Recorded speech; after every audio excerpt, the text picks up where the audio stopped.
মোৰ কাব্য জীৱনৰ এই কবিতাটি অসমৰ জনপ্ৰিয় আলোচনী প্ৰান্তিকত প্ৰথম প্ৰকাশ হৈছিল। কবিতাটিৰ শিৰোনাম চেতাৰ। এটা কোমল আঙুলিৰ স্পৰ্শ, সুমধুৰ সংগীতৰ মূৰ্ছনাত তৰংগিত চেতাৰৰ সুৰ।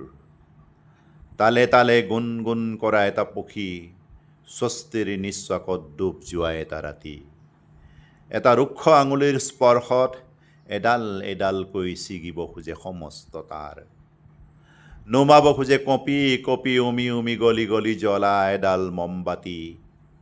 মকৰা জালত লাহে লাহে আবদ্ধ হয় মৌমাখিৰ গুণগুণ। ক্ৰমশ স্তব্ধ হয় সংগীত, ক্ৰমশ স্তব্ধ হয় সংগীত। ধন্যবাদ।